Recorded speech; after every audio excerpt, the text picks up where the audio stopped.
First of all, Prime Minister Netanyahu, thanks so much for joining me. That's my pleasure.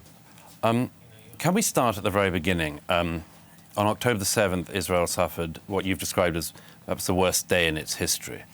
Attacks by thousands of terrorists from the south. One of the things that struck me, speaking to families and others here, is the number of them who said things like, said to their children, "Don't worry, the IDF will be here in minutes." What went wrong that day? Quite a few things, and we'll examine it when the war's over, but I described it actually as the worst violence, the worst savagery perpetrated against Jewish people since the Holocaust.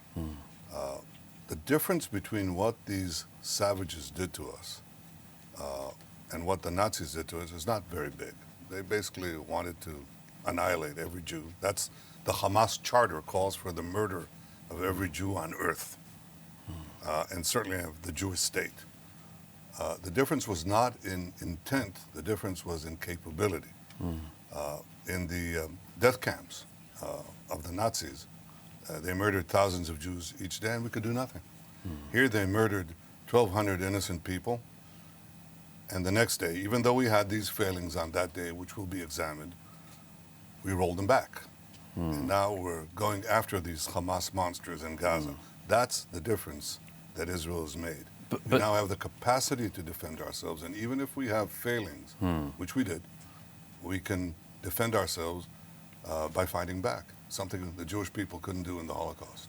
I know there will be an inquiry to come, but do you have a sense already of, there's so many people in this country saying that the tech failed, that the IDF didn't get there in time, all sorts of things just seem to have gone wrong. Yes, quite a few. And yes, I have an idea, but I think it's premature to talk about it.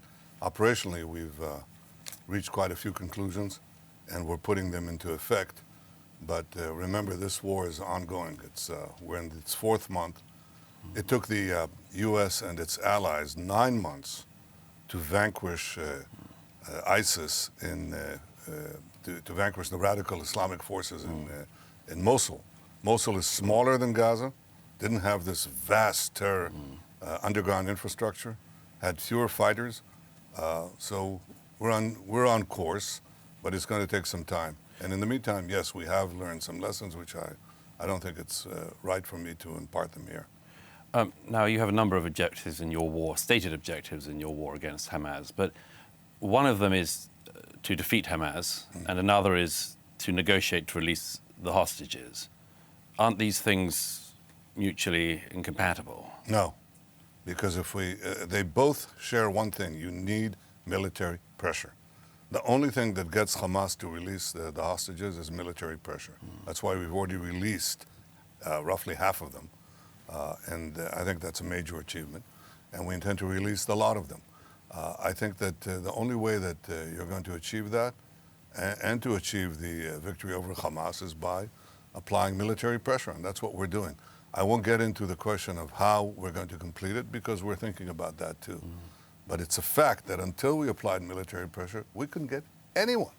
We had people held up in Hamas's hands for years, and we couldn't get them out. But once we start applying military pressure, all of a sudden we can get them out. Now, the US and others of your allies want you to wrap up the war in Gaza as soon as possible. But everyone you speak to here believes, rightly I think, that it's going to be months of war to come. How do you reconcile those two things, keeping your allies happy, but doing what you feel you need to do in Gaza? We have to win in Gaza. We have to achieve total victory. Hamas cannot be left standing, coming out of the ruins with a V sign and saying, we'll do it again and again and again, which they promised to do. So first, for our own sake, for our own future, we have to defeat these monsters. Secondly, I don't think it's just our case. It's also the case, as I've told President Biden, I've told all the leaders who came here, I said, this is your war as well, because this is not merely a minor skirmish. This is part of a major confrontation between the moderate axis of Israel and the moderate Arab states against Iran, the terror axis of Iran, who is the three H's, Houthis, Hezbollah, Hamas, and others. And the whole world is now watching. Who's going to win? They're sitting in the bleachers. Who will win? Will Iran win or will Israel win? Will they win or will the West win? So I think that what I say to our American friends, whose help I appreciate a great deal, I said, the war will take as long as it takes, but it will result in total victory because our battle is your battle and our victory is your victory as well. Let me come on to some of the international aspects of that. The day after in Gaza, for instance, there's talk about the fact that, of course, Gaza's schools need reform, the educational, they have to stop teaching hate and much more. But there are international organizations that were meant to be ensuring that for a decade and a half now, and clearly they didn't. Who on earth is meant to be in charge of Gaza after this is over? Well, one thing is clear. It shouldn't be UNRWA, because UNRWA, the United Nations special agency that was set up for the Palestinians, in fact, perpetuates the Palestinian refugee status, because otherwise that's their bread and butter. But far worse than that, we discovered that there were 13 UNRWA workers who actually participated either directly or indirectly in the October 7th massacre. UNRWA is perforated with Hamas, and UNRWA is, in UNRWA's schools, they've been teaching the doctrines of extermination for Israel, the doctrines of terrorism, lauding terrorists, glorifying terrorists. So obviously that has to change. We need in Gaza not only a full victory against Hamas and demilitarization, sustained demilitarization that can only be handled by Israel. If you have another international force that can fight the resurgence of terrorism, let me know. And the third is we need a force there for internal management that does not educate the children of Gaza to become terrorists, does not fund terrorists, and does not dispatch terrorists. Doesn't teach the annihilation of Israel. That's what we need. I can tell you how the first thing and the second thing will be done. We're working on the third. De-radicalization takes time and takes commitment. What international allies do you have to help ensure that happens?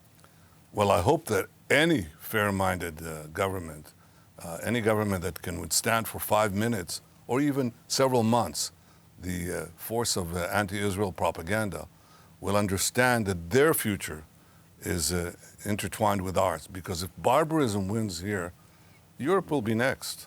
America will be next. Iran will emerge victorious. Iran will, unchallenged, will conquer the Middle East. Iran will develop unchallenged nuclear weapons.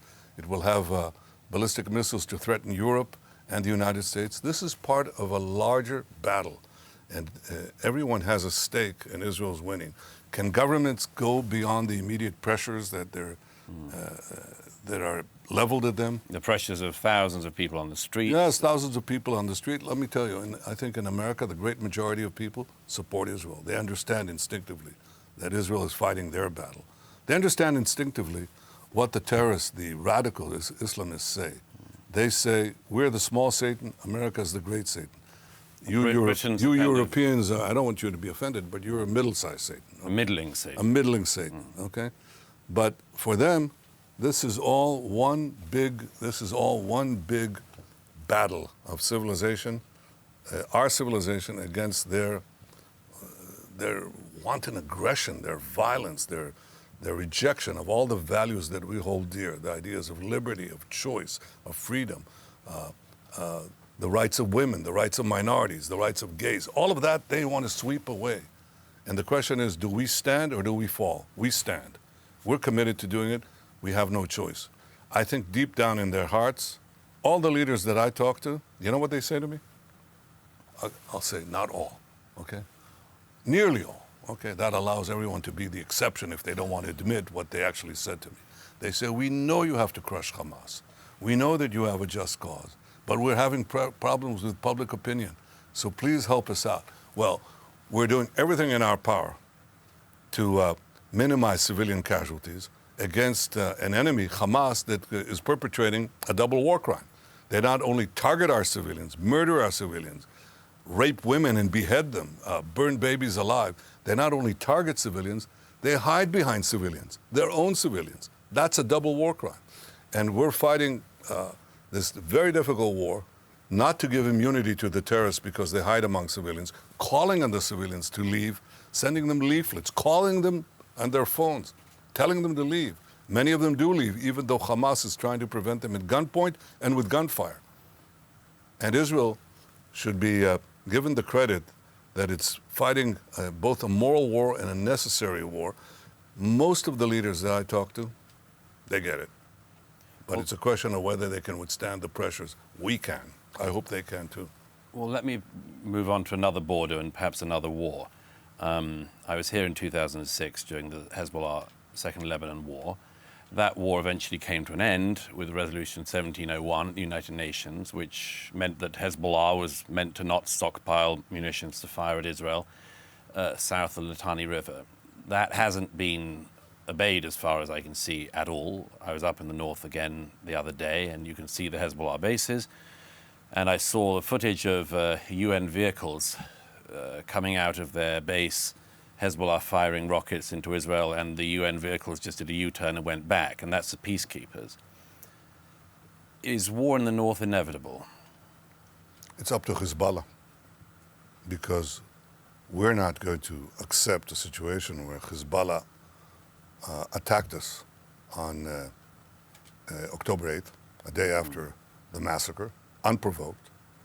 100,000 of our citizens along the northern border left their homes.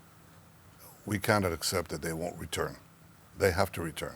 When can they return? They'll return when Hezbollah's aggression stops and when Hezbollah forces are removed from the immediate vicinity of our border.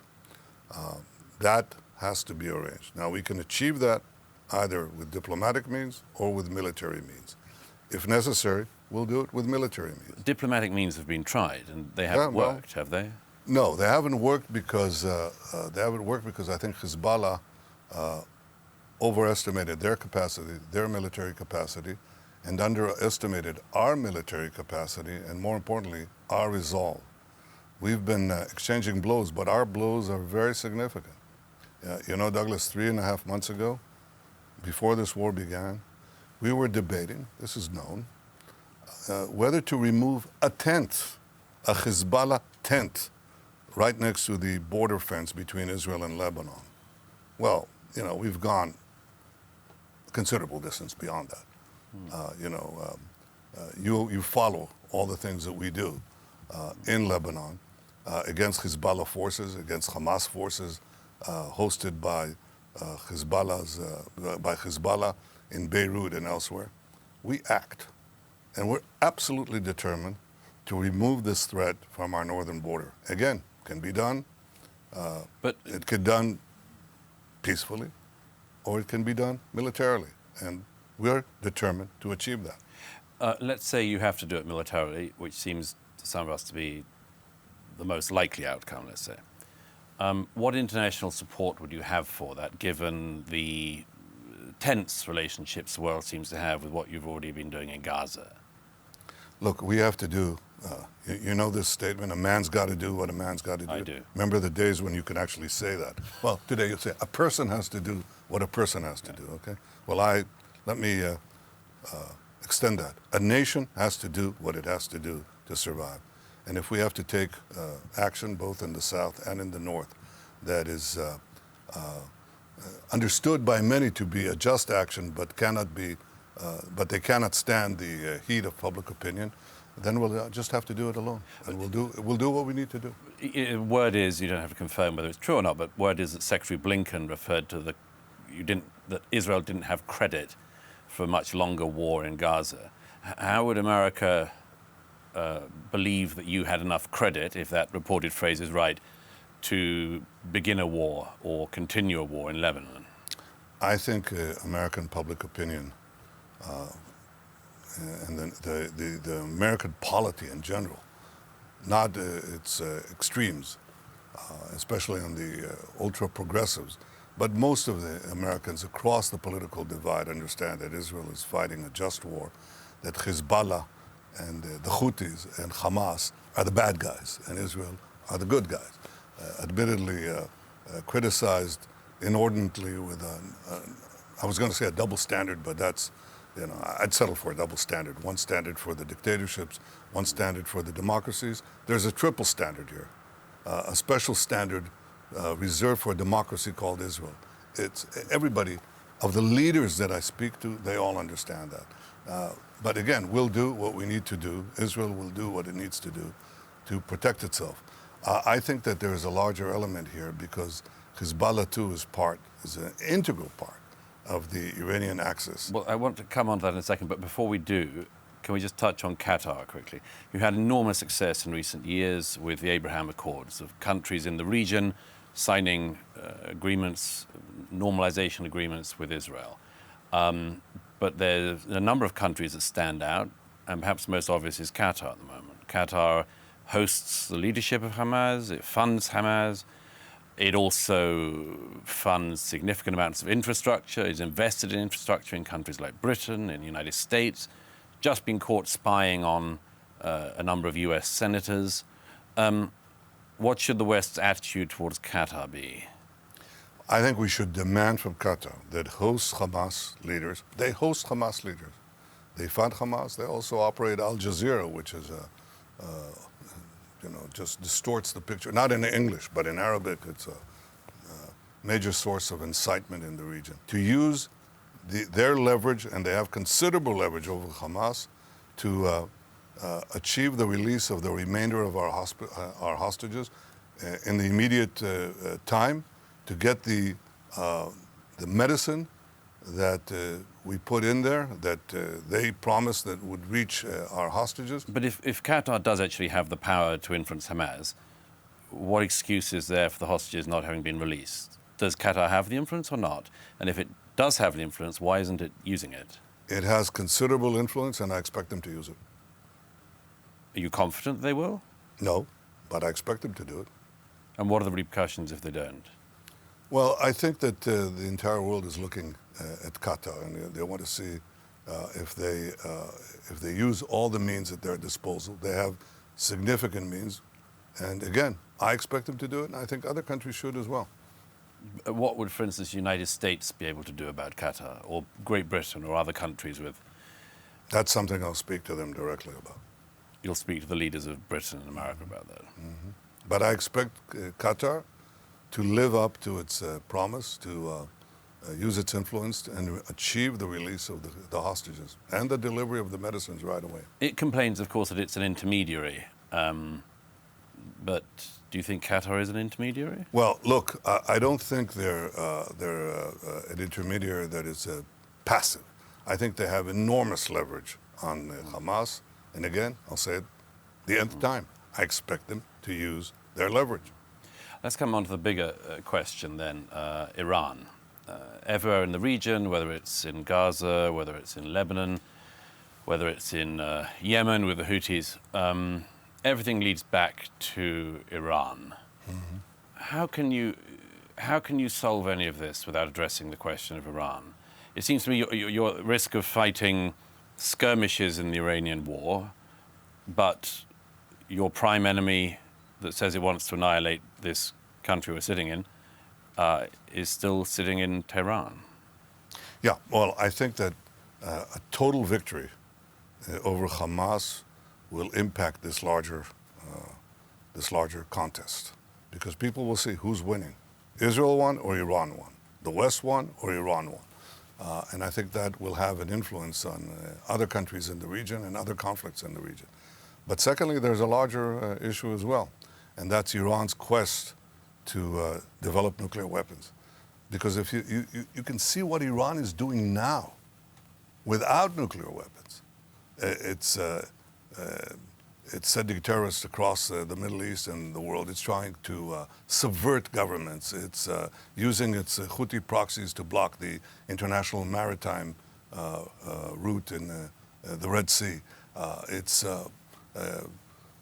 proxies are killing Americans as we speak.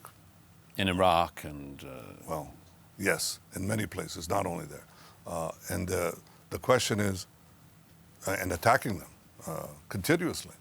So this is what Iran is doing without nuclear weapons. Now imagine they had nuclear weapons, and we understand, we can see in the world, what does it mean when you have a country that is aggressive in intent and has nuclear weapons. You could see what is happening with a much smaller country, a much less dangerous country, North Korea.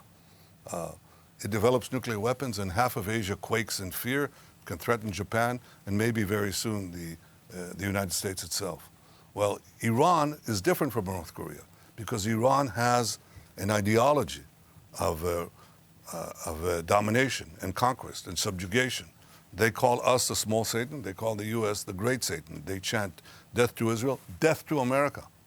Can the United States, can Europe, can the civilized world allow such a regime to have nuclear weapons? And the answer is no. So the jury is out on all of us. You've been calling for stronger international attention towards Iran for decades now. Mm-hmm. But yet Iran seems to have been getting closer to the bomb. Its influence in this region seems to have only widened. Whose failure is that? Well, I think that we've delayed Iran's quest for the bomb, which was not obvious, but probably by a decade. But we haven't stopped it. I think my government worked. Sometimes I worked alone against the entire world. It said, we'll make a deal with them. The so-called JCPOA, that will stop them. Didn't stop them one bit. It gave them the means to develop centrifuges that can enrich uranium at far higher rates, and gave them billions of dollars to boot in order to develop their terror infrastructure and their military industries, which they're now using to help Russia. All of that was done against my warnings, and I fought alone, sometimes completely alone. But we did manage successive governments under my leadership and was able to halt Iran's march to the bomb, and sometimes with American support. I think that this is a vital interest of all of us, because Iran is different from other countries that possess nuclear weapons, with the exception of North Korea. I'm not sure that it has the careful calculus of cost and benefit that anyone holding nuclear weapons should have. It's not at all clear, because they're a theological thuggery. They're very aggressive, and they have a theology, a radical Islamic theology, which points them in direction not only of the conquest of the Middle East, but of global domination. Now, you may think, oh, that can't be true. It is true. It's exactly what animates them. And you wake up, Churchill, I think, used to say that democracies sleep until the jarring gong of danger wakes them up. Well, I think too many countries and too many leaders have been asleep too long. We have to act to assure that Iran will not have nuclear weapons. And I certainly intend to do so. If it's up to me, they won't have it. They're close on fissile material. They still have other problems to develop such weapons. And it's up to us, to all of us, and it's up to Israel too, to make sure that doesn't happen. Let's say you do actually manage to destroy Hamas in Gaza. Why would that deflect Iran from its major goal, as you describe it? I didn't say that it would deflect it from the major goal. I said that there are twin goals. One is to defeat Hamas in Gaza, because it's trying to use its proxies and other means to conquer the Middle East. Stop that. But secondly, and in parallel to that, act against Iran's attempt to develop nuclear weapons. You're quite right. They're two separate issues, but they're joined in the hip. And the hip is Iran's aggression and ideology, which has to be blocked here and there. But just sort of finally on this point, I mean, since they've continued to push in the region, they continue to push at all of your borders, they continue to search for a nuclear weapon, surely, I mean, all of this is going to be the case unless there was a regime change in Tehran. You're probably right. Does anyone agree with you? Well, I agree with me. That's enough. A few more. Okay. As we start to draw to a close, let me bring us back to domestic issues in Israel.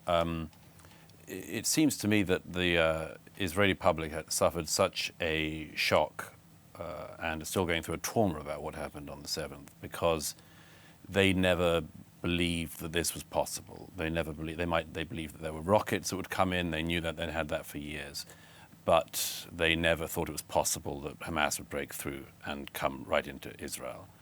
some people I speak to say in Israeli politics and security establishment that you had the conception wrong. That the conception was that Hamas wanted to be corrupt and get rich, and that the government, security services and others didn't believe that they actually wanted to do what they did on the 7th. Well, it's actually, it may be true of some people, but it certainly wasn't true of me. Because I believe that we can't cut deals with Hamas. I called them ISIS many years ago. When they took over, I said, this is Hamastan. These people will work to attack us. I warned that they would rocket us. This was dismissed at the time that we left Gaza. I left the government before that happened. I resigned from the government. I said, this is what will happen. We'll have a terrorist state of these this Muslim Brotherhood branch that will seek to destroy Israel.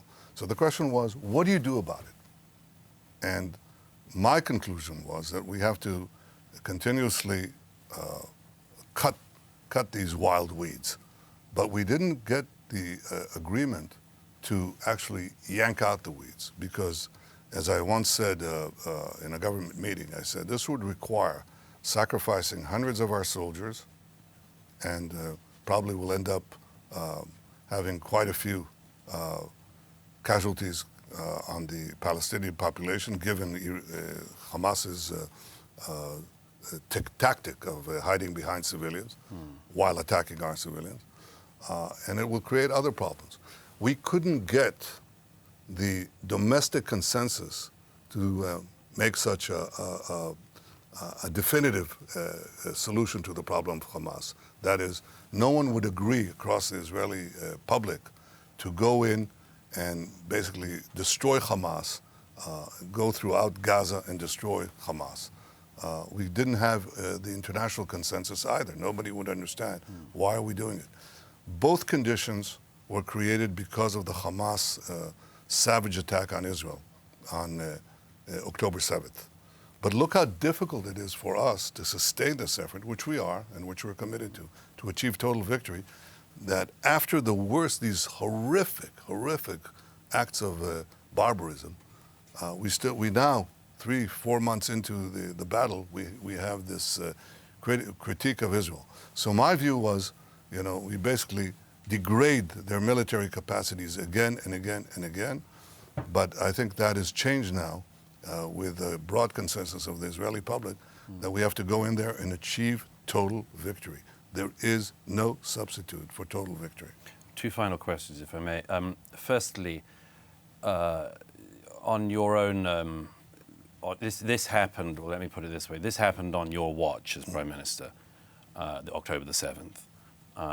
A number of people, senior in the military and intelligence apparatus in this country, have taken some responsibility for it. Do you? Well, I think there's a responsibility and a mission of a government to protect its people. And clearly, we failed in that. And all of us will have to answer questions. When at the end of the world, there will be investigations, there will be systemic examination of what went wrong, and responsibilities will be assigned. That's fine. I'm not concentrating on that now. I'm concentrating on one responsibility that I have, and that is to win this war and achieve total victory. And I think that's what we should all concentrate on. You're the longest-serving Prime Minister in Israeli history, and you've seen political leaders come and go, a bewildering number among your allies. How many presidents is it now? Who's counting? Of the United States? I'm not counting. You've been in this a long time. There's a famous statement that was made of Joseph Chamberlain, not of Neville Chamberlain, but of Joseph Chamberlain, that all political careers end in failure. Do you think that's the case with you? I don't care. You don't care? No, I don't care. This whole, the whole legacy obsession is one that I don't really care very much for. I'll tell you why. Because first of all, it depends who writes the history. And history now is being rewritten in Wikipedia and all that.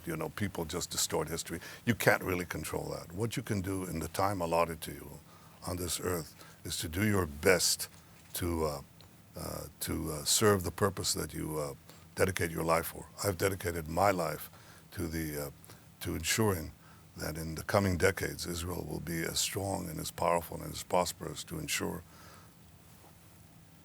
the questionable permanence of anything, but the permanence of the Jewish state. I say that with a philosophical observation that what is permanent?